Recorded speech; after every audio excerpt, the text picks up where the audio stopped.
দোলনা থেকে কবর পর্যন্ত পুলিশ ছাড়া কিন্তু চলবে না। ফ্যাসিস্ট যুগের পুলিশে যাতে বাংলাদেশে না থাকে সেটার জন্য কাজ করছি। মাননীয় প্রধানমন্ত্রী অগ্রাধিকার ভিত্তিতে এই নির্দেশনা দিয়েছেন যে বাংলাদেশ পুলিশ হবে একদম সৎ, মানবিক পুলিশ এবং জনগণের বন্ধু। আর আপনারা জানেন, আমি একটা কথা বলতে চাই, আপনারা আমাদের পুলিশকে সহযোগিতা করেন। মানে পুলিশ যে জনবিচ্ছিন্ন হয়ে গেছিল কিছু নেতৃত্বের কারণে, সেটা এখন আমরা রিগেইন করে যাতে আমরা আপনি দেখেন দোলনা থেকে কবর পর্যন্ত পুলিশ ছাড়া কিন্তু চলবে না।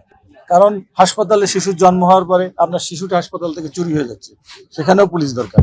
আবার গ্রেভিয়ার্ডে কবরস্থানে কবর দিতে যাবেন, সেখানেও আপনার কঙ্কাল চুরি হয়ে যাবে, লাশ চুরি হয়ে যাবে, সেখানেও পুলিশের দরকার। সুতরাং পুলিশ ছাড়া এই সমাজ চলবে না। একটি কার্যকরী, শান্তিপূর্ণ, উন্নয়নমূলক এবং সভ্য দেশ গঠনের জন্য পুলিশের ভূমিকা গুরুত্বপূর্ণ। আপনারা পুলিশকে সহযোগিতা করেন এবং আমরা সেই ফ্যাসিস্ট যুগের পুলিশে যাতে বাংলাদেশে না থাকে সেটার জন্য কাজ করছি। মাননীয় প্রধানমন্ত্রী অগ্রাধিকার ভিত্তিতে এই নির্দেশনা দিয়েছেন যে বাংলাদেশ পুলিশ হবে একদম সৎ, মানবিক পুলিশ এবং জনগণের বন্ধু।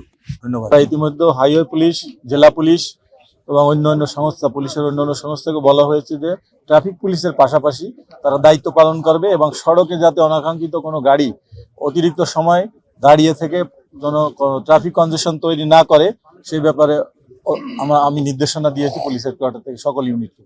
ধন্যবাদ। ভাসমান দোকানপাট এগুলোর ব্যাপারেও বাজার যেখানে আছে সেখানে অতিরিক্ত পুলিশ থাকবে, তাদেরকে একটা নিয়ন্ত্রণের ভিতরে রাস্তার বাইরে বসতে দেওয়ার সুযোগ করা হবে, যেহেতু ঈদে তাদের এটার উপরই তাদের রুজি।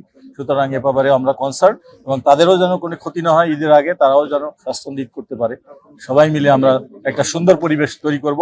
এই জন্য আপনাদের সাংবাদিক সমাজের প্রতি আমি অনুরোধ জানাবো, আপনারাও এই ব্যাপারে আমাদেরকে সহযোগিতা। অতিরিক্ত আরেকটা ইউনিট থেকে অতিরিক্ত 400 পুলিশ তাদেরকে দিয়েছি এবং আমি বলেছি আমাদের এপিবিএন থেকেও কিন্তু তাদেরকে যে চাহিদা ছিল সেই অনুযায়ী আমরা 500 না 100 পুলিশ দিয়ে দিয়েছি। আরো যদি লাগে তুমি নিতে পারো, সেটা আমি কমিশনার মহোদয়কে আমি বলেছি যে কোনো একটা মাঠের ভিতরে তাদের জন্য স্পেশাল জায়গায় বাসগুলা নিয়ে ওখান থেকে লোড করে যেন তারা স্বাচ্ছন্দ্যে চলে যেতে পারে, যাতে রাস্তা ব্লকটা না হয়। বক্তব্যে বলেছি সিটি কর্পোরেশন, আমাদের পুলিশ, সুধী সমাজ সবাই মিলে এটাকে একটা সিস্টেমের ভিতরে নিয়ে আসতে হবে। কারণ ওরাও কিন্তু দেখেন বেকারত্বের কারণেই তারা প্রত্যন্ত অঞ্চল থেকে এখানে চলে আসছে, এটা দিয়েই তাদের জীবন জীবিকা। এগুলা আমাদের অর্থনৈতিক উন্নয়ন হলে, তাদেরকে যদি কর্মের সংস্থান করা যায়, তাহলে দেখবেন এই জিনিসগুলা থাকবে না, আমার রাস্তা ক্লিয়ার থাকবে।